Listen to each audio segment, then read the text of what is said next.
He had been in this garden before. It was a quiet place to pray. But this night would be different. It would begin the culmination of God's masterful plan. Jesus wrestled with what was to happen. Yet he submitted and said to God, "Not my will, but yours be done."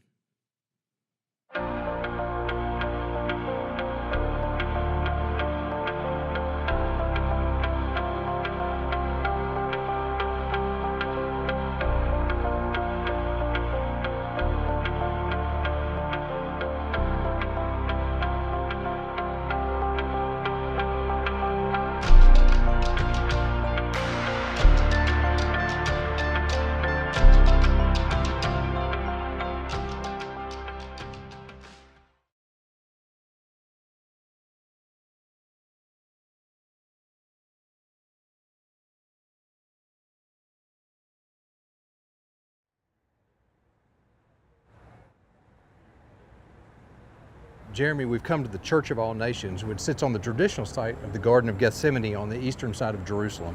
Now, obviously it's closed. It's dark, we're not gonna be able to get in.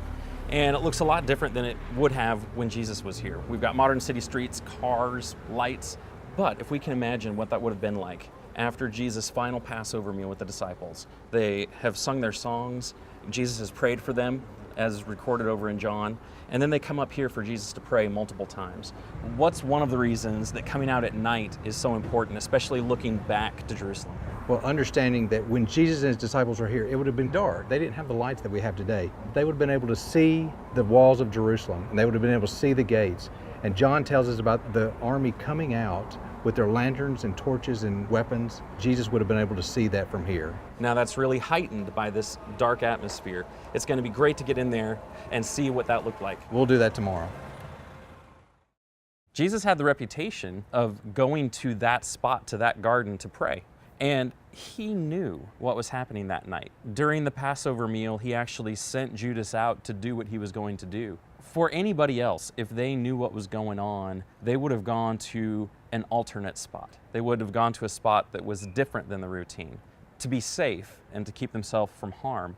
But Jesus didn't vary his routine. He still went through with where he normally went, knowing that that's where Judas would find him.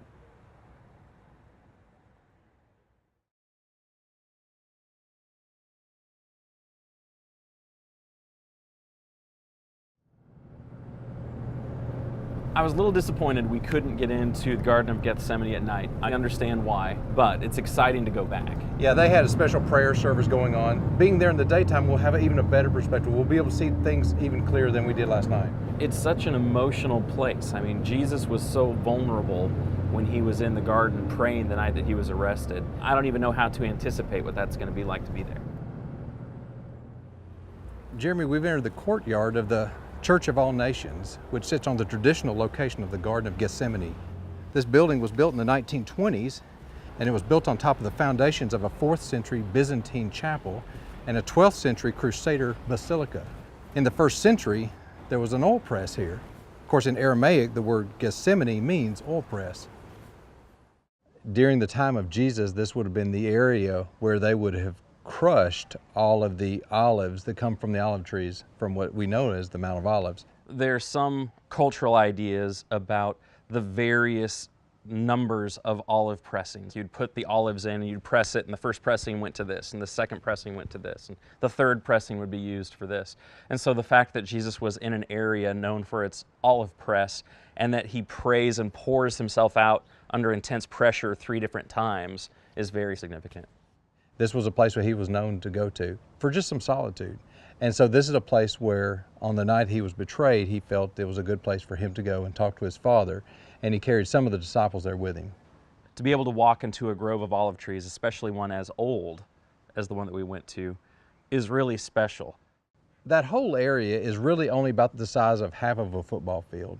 If the church building or the olive trees aren't sitting in the exact location, it's very close.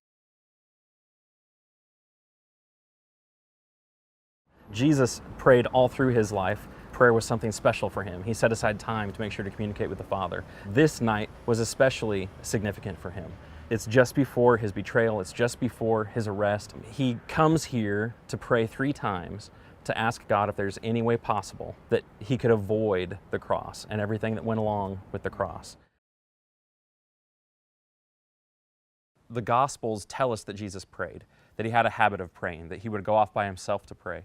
But it's not very often that the Gospels give us the words of his prayers. And so to have those words on the eve of such a momentous day is really, really special. And then to understand that it was several times that he offered a very similar prayer. That's how intent he was on it. And the answer was given to him with the light of the torches coming down. The answer was no, this is the way. And he submitted himself to God's will. When he was done with that third prayer, he gathered up his disciples and he made a statement. Matthew and Mark record it for us. He says, "Rise, let us be going, for my betrayer is at hand." Now, how does he know that? Well, I think there's a possible explanation in John the 18th chapter. In verse 1, it says, "When Jesus had spoken these words, he went out with his disciples across the brook Kidron, where there was a garden where he and his disciples entered. Now Judas, who betrayed him, also knew the place, for Jesus often met there with his disciples. So Judas, having procured a band of soldiers and some officers from the chief priests and the Pharisees, went there with lanterns and torches and weapons." You remember when we were here last night and it was dark? Now picture yourself in that environment with regard to this passage. The gate that you see across the valley here is the eastern gate. Now that gate was built in the 6th century, but it sits on the foundations of an earlier gate. Now think about that, a band of soldiers with lanterns and torches coming in at night. Jesus could have easily looked across that valley and seen those people coming. He had the opportunity to do something, but he didn't. He stayed right here for you and me. And we don't know exactly which gate those soldiers came out, but that gate seems logical given its location. Jesus clearly would have seen them maybe for as much as 10 minutes before they arrived there in the Garden of Gethsemane. He would have had plenty of time to run. Imagining what you're asking us to think about, the nighttime prayers, and being able to see those lit torches from the group that were coming up with weapons to arrest him. And then thinking about the journey that Jesus has already taken. He's already come from heaven, come to earth, taken on flesh. He came all the way down, but this was a trip that he easily could have made if he wanted to. When he saw the threat of danger coming, he could have run off. He could have gone to Bethany over across the top of the Mount of Olives. He could have gone to Bethphage. He could have gone back to Jerusalem. He could have done any number of things, but he didn't take that journey. He stayed and he allowed himself to be arrested and crucified.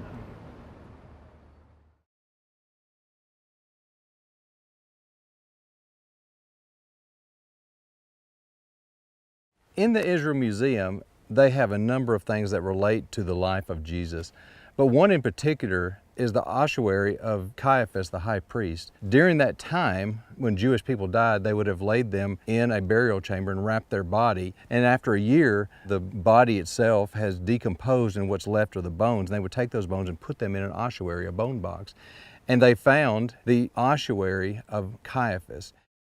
They have several ossuaries in that wing, and so you can actually compare. There are some that are very, very simple. And there's actually the ossuary of a crucified man that has a remnant of his ankle bone with the nail still in it. That ossuary is very plain compared to Caiaphas's. Annas and Caiaphas, they were the high priests, and I say that because really Annas was the high priest. According to the Jews, that was a role that you held for the duration of your life. But from the Roman perspective, that was a title they passed along to different people. The way that that political family maintained that role was to make sure that from the Roman perspective, different younger men within the family would rotate the title. But functionally, Annas was the one behind all of that, pulling the strings in the background. What the Gospels explain to us is that the men in that family had actually prophesied that Jesus would die for the nation, and they had been looking for opportunities to arrest him and kill him. Well, Judas provided that opportunity for them. He approached them and said that he would be able to give Jesus over to them, identify him for them. And so that's exactly what happened in the Garden of Gethsemane. And of course, Jesus then was arrested, and he was brought to the house of Annas and Caiaphas, which would have sat on the western hill in the city of Jerusalem. It was a place that was high on the hill. Important people of the city would have lived there, and that's the location that we visited.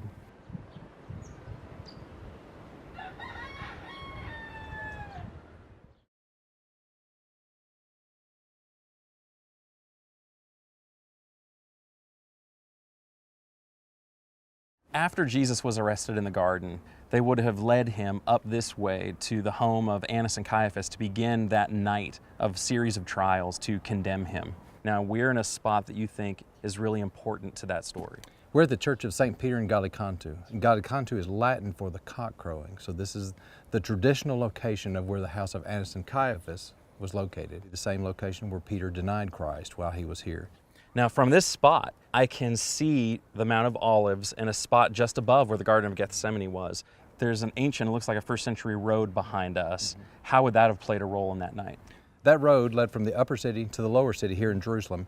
If you'll notice in the scriptures, Annas and Caiaphas and the people that were here did not seem to be surprised that Jesus showed up in the middle of the night. Right. Well, it's because they could see him coming. From here, you would have the vantage point of being able to see the torches in Gethsemane, and then as they led Jesus here.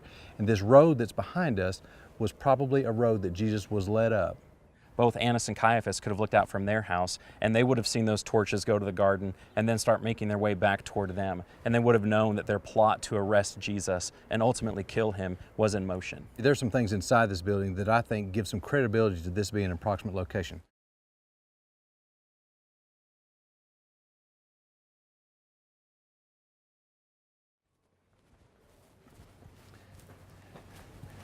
Jeremy, look at this door. It's a picture of Jesus, and he's instructing Peter that he's going to deny him 3 times. And of course, we know Peter does that. Come on inside. Jeremy, one of the reasons why they feel like this could possibly be a location of the house is the fact that they found these 5th century Byzantine mosaics here. And if the Byzantines built a church here, they must have thought this site was important as well.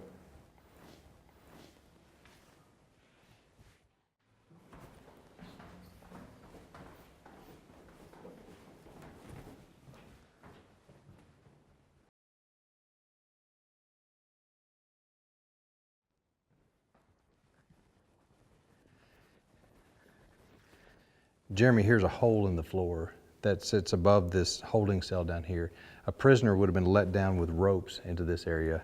When we get down there, you'll be able to look up and see this from below. So you're saying that the Byzantine church was built on top of this 1st century dungeon. There are a couple of hours when his trials with Annas and Caiaphas were completed and before the Sanhedrin could meet in the morning. It's likely he could have been held in a place like this. Even for important Jewish leaders, it would have been out of the ordinary for them to have a holding cell down in the bottom of their house. Whoever lived here was someone of importance who would have been in a position that they would have had the need to hold prisoners for either a trial or some sort of hearing. On top of that, you have a number of mikveh, religious baths on the front of the property, which indicates that this person is a person of means, they're a religious person, and other than ordinary people, they have what they perceive to be a need to hold people and restrain them down in the basement.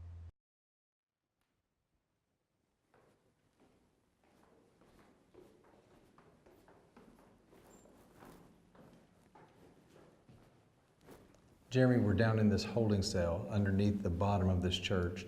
You can see up above us a hole that we saw earlier. This would have been the hole that they would have let down a prisoner into this holding cell.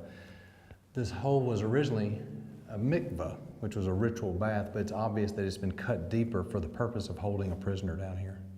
How ironic that a place where they would have been coming down to get ceremonially clean is a place where they would have lowered a prisoner and held them for a while. This would have been a very dark, lonely place for anybody who would have been down here. I've done work in prisons, and in almost every prison there's a place that they send them for isolation, to cut them off from everybody else. And for anyone who had been lowered down through here, the only way out, a hole in the ceiling 20 feet up, they would have felt completely isolated. And we know Jesus felt similar to that, having all of his closest associates run away from him and give up on him. It would have been a very haunting experience. And imagine any prisoner that would have been lowered down in here with the ropes tied underneath their arms, how uncomfortable that would have been. And of course, once a prisoner got down here, they would have let the ropes up there. And so if they looked down and saw the prisoner was sleeping or something like that, they could have jerked on the rope and of course woken them up. It's just another way of torturing them. Now, there was something else that we walked past on our way down, a room that had some ropes on the side. Now, what was that? That was a place where they could have punished prisoners if they wanted to. They could have stretched them out with ropes tied on each arms and on each legs, where they could have whipped a prisoner or done whatever they wanted to do with them. We know that Jesus was mistreated during his trials with Annas and Caiaphas. We know that they spat on him. We know that they struck him. There was more that was going to happen to him when he was turned over to Pilate and to Herod. But he wasn't treated well when he was with Annas and Caiaphas by any means. No, he wasn't. We need to try to put ourselves in Jesus' position. He's been up for a full 24 hours at this point. This is probably one of the first moments being lowered down if he were put in a place like this, where he's finally calm into himself. But how isolated he would have felt, how tired he would have felt, and how these trials were the first time during this process where they had finally physically abused him, and what that would have felt like to have been so rejected by the people he was coming to save. There's a passage over in Psalms that might help someone relate to how Jesus may have been feeling in that moment. But I, O Lord, cry out to you. In the morning my prayer comes before you. O Lord, why did you cast my soul away, and why did you hide your face from me? Afflicted and close to death from my youth up, I suffer your terrors, I am helpless. Your wrath has swept over me, your dreadful assaults destroy me. They surround me like a flood all day long, they close in on me together. You have caused my beloved and my friend to shun me, and my companions have become darkness. It's really easy to imagine Jesus feeling that way in the morning hours prior to being sent over to Pilate and to Herod, as all of his apostles scattered from him, and he had been mistreated and was getting ready to be sent over. Regardless of whether or not this is the exact location of where this happened, it's still a vivid reminder of everything Jesus went through for you and me. It was also during this period, just on the heels of the conclusion of the illegal trials, when Judas comes back into the story. It's my personal opinion that Judas never really anticipated that this would progress as far as it did. I think he assumed that Jesus would be able to walk away from this unscathed, really similar to how he walked through the mob that was trying to throw him off the hill in Nazareth when they rejected him there. And that when he realized that it had progressed to the point in the morning where the Sanhedrin found him guilty of blasphemy and they were going to take him to Pilate, is when he rushes back to give the money back and feels such guilt over that, and they refuse to take it, that he throws it at their feet, and then he goes out and hangs himself. I really believe that Judas didn't think it was going to go as far as it did. The story of Judas is interesting and sad. One of the overlooks that you have there at the church looks over the southern side of the Hinnom Valley. And there is a portion of land over there that's been divided off, and that's the traditional site of the field of blood, the field that was purchased with the money that Judas threw down at the priest's feet when he realized what was happening. The other thing that's interesting about Judas is the fact that we have other people during the time of Jesus' crucifixion who did things they shouldn't have. Peter denied Christ. All of the other disciples fled. However, all those other disciples came back to Jesus. Judas had that opportunity as well. He had a choice he could make. He could have easily have come back to Jesus and said, I'm sorry, but he didn't. There's a lesson for all of us in that, but it's a sad lesson that we have to learn. In that one spot, you're reminded of Peter's denial, and you can see the potter's field where Judas chose a very different response to his guilt. He chose alienation from Christ and just wallowing in his guilt instead of coming back to a gracious Lord who forgave the one who denied him later on. I think it's a powerful place. When Jesus' trials at Annas and Caiaphas' palace were concluded, in the morning they took him over to the Sanhedrin to be tried there, and one of the likely places for that was at the Temple Mount behind us. Now, when that trial was all wrapped up, they took Jesus over to Pilate because the Jews didn't have the authority to condemn someone to death. Now, one of the likely places for that is over at a place called Herod's Palace.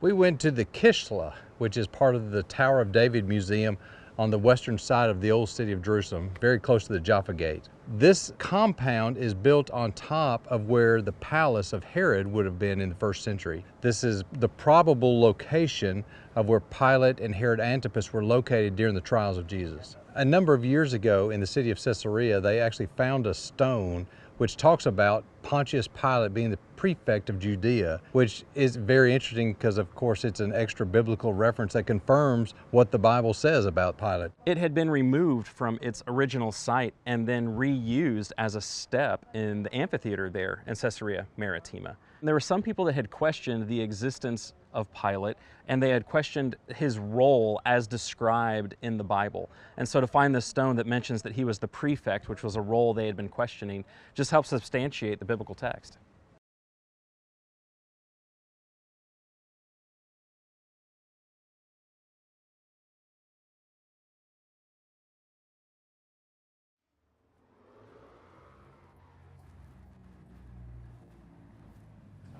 Wow, this is beautiful. This is incredible.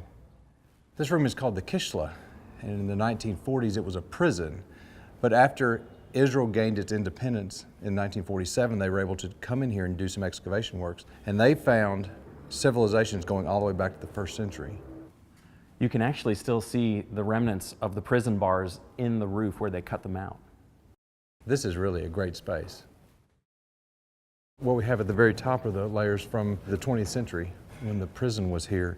And as they began digging, they found ruins that dated back to the Crusaders in the 12th century, and then the Byzantines in the 4th and 5th century. And of course, what we're most interested in is what they found here on the very bottom, which dates back to the Second Temple period, or the 1st century AD. This would be the foundation of King Herod's palace that sat here on the western side of Jerusalem. So that would be a Herodian section, dating to the same time as that 1st century road over by the Temple Mount. That's right. So you just keep marching down through the centuries and you get to the time of Jesus. And something that was pointed out to us is that on either side of that wall are tunnels that run in opposite directions. And knowing Herod the Great and how paranoid he was, he had built these tunnels for escape purposes, primarily to move water, but also to get away in case he needed to. So just above that was where the trial of Jesus took place. What I had always heard is that Jesus' trial before Pilate and Herod actually took place over at the Antonia fortress connected to the Temple Mount. But you're saying that it's more likely it took place here at Herod's palace on the other side of town. Well, it is possible. That was a military barracks during the time. But it seems more natural to me that Pilate would have been here. Most of the time, he would have been ruling in Caesarea Maritima, which was the Roman administrative capital of this area. But because he's a political figure and because he wanted to be near the people, he would have been in town for the Passover. Same way with Herod Antipas. He normally would have been in Tiberias, but of course he had come to town as well. In Mark 15, it tells us that after he was arrested and taken to Annas and Caiaphas and to the Sanhedrin, that he was then led to the palace, to the praetorium, which would have been this location right here. And I think people need to realize the difference between the two spaces. Antonia Fortress is a smaller military barracks. Herod's palace here on the other side of town was a large estate. So it makes sense that the Roman governor for the area would have taken one of the largest, most beautiful places as his in-town residence when he came to Jerusalem. We also read in the scripture in Matthew 27 that Pilate's wife was here. It seems unnatural to me that she would have been over at the military barracks. She would have been here at the palace. Pilate knows that they're coming and he comes out of the palace to meet them, and they're trying to get him condemned before Pilate. There's a mob forming. Pilate takes Jesus back into the palace and has a dialogue with him one-on-one. What is this about the accusation about you being the king of the Jews? And during that questioning, Pilate learns that Jesus is a Galilean. And so Pilate decides, I have found a solution. I'll give him to someone else. And so he sends him across the courtyard over to Herod Antipas. And so in verse 8, when it says, when Herod saw Jesus, he was very glad, for he had long desired to see him, because he had heard about him, and he was hoping to see some sign done by him. And I think we need to put ourselves in Jesus' shoes. Jesus and his family fled to Egypt to escape being put to death by Herod the Great, Herod Antipas' father. And Herod Antipas was the Herod who had killed his cousin, John the Baptist. And now he's standing in front of the killer of his cousin. And this man is really only interested in seeing Jesus perform parlor tricks. Jesus knows he's not going to get a fair trial in front of this man. I think it helps to understand the mental pressure and anguish that Jesus was going through and the exhaustion that he was under. And then he's sent back to Pilate. His wife says, have nothing to do with this innocent man. You know, I've suffered a lot because of dreams. He performs this perverse form of mercy. He has him beaten. He has him flogged. He's mocked by the soldiers. And then he leads him back out and says, behold your king. I find no fault in him. And they still cry out for him to be crucified. And then they actually ramp up the charges against him over in John when he comes out and tells him, look, I don't find any guilt in him. The Jews answered, we have a law, and according to that law, he ought to die because he has made himself to be the Son of God. Not only has he claimed to be king, but he's made himself to be divinity.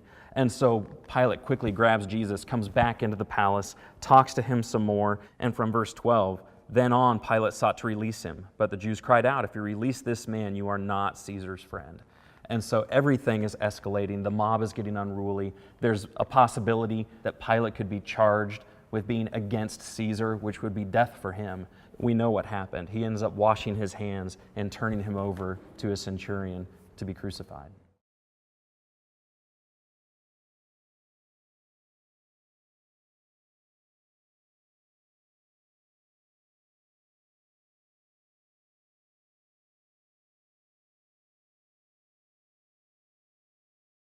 One of the best views of Jerusalem, the old city, is from the top of the Lutheran Church. Well over 100 steps and a winding staircase all the way up. But once you get up there, it's one of the best views of the old city of Jerusalem.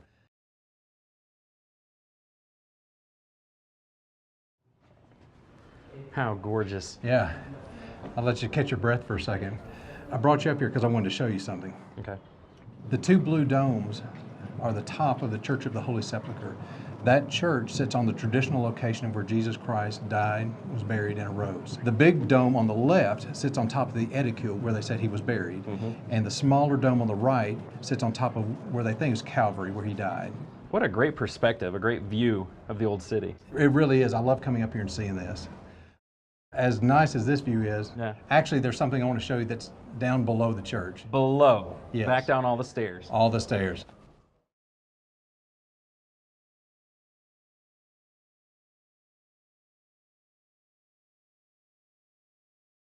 In the basement of this church are a number of things they found archaeologically. The main thing I wanted to show him was the remains of a first century garden in Jerusalem.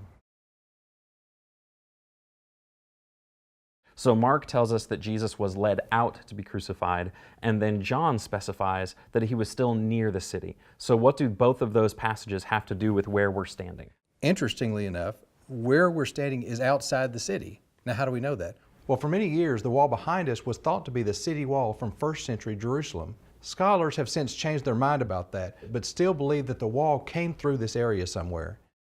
Everything on the other side of the wall would have been inside the city. Everything out would have been outside the city. And the Church of the Holy Sepulchre, which we believe is the traditional location of Jesus' crucifixion, would have taken place about 200 feet in that direction. We can imagine people coming through the gate of the wall to access the point in Golgotha where Jesus was crucified. That's correct. Right in front of us, according to what I've been reading, is this shaft that goes down about 40 feet. Back in the early 70s, they did some excavation, and they actually hit quarry bedrock from the time of Herod the Great. What can you tell us about the layers in this shaft? Well, you're right. Down at the very bottom, there is a quarry. From the time of King Herod, he used rocks from this quarry to build the walls and the other structures inside the city. Probably another 10 to 12 feet above that is a garden layer that actually dates to the time of Jesus, so about 30 AD. And another 10 or 15 feet above that is a large section of basically residue. It was just a dumping ground during the time of Hadrian around 135 AD. So if we can imagine going back to that second layer, that layer of garden, and imagine it right up against the wall, about the wall extending down another 30, 35 feet, down to that garden layer where Jesus was led out to be crucified. It helps us imagine how large the wall was and how much history has taken place in between now and then. And it was out into that garden layer that Jesus was led to be crucified at Golgotha. What Barry was able to do for us was show us more evidence that helps us understand that our Bible and the descriptions of the crucifixion are accurate. Just in that one stop, Barry was able to point out the traditional crucifixion site of Jesus was outside the city walls. There was also a garden in that same spot, and the Bible talks about both of those things. It makes the Bible come alive to see things like that.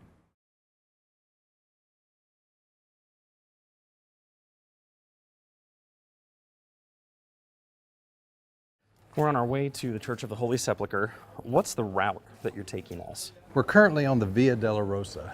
We're in the Muslim quarter of the Old City. The Via Dolorosa is Latin for the Way of Sorrows. It marks the traditional path that Jesus took between his condemnation by Pontius Pilate and Golgotha. Now, between here and the Church of the Holy Sepulchre are called the 9 Stations of the Cross.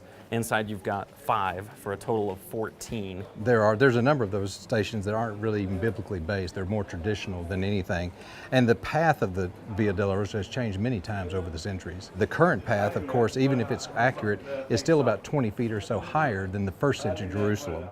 Whatever path Jesus took from Pilate to the cross, it would have been hilly the whole way, which of course is just one more layer of the suffering that he went through for all of us. It's helpful to think about what would have been going through his mind as he was led through those trials, as he was led outside the city, as he carried and dropped his cross, as Simon of Cyrene was enlisted to pick it up and carry it the rest of the way. To realize that I was near the places where those events took place, and that people kept track of those locations for thousands of years because it was so important. It was a very sobering moment.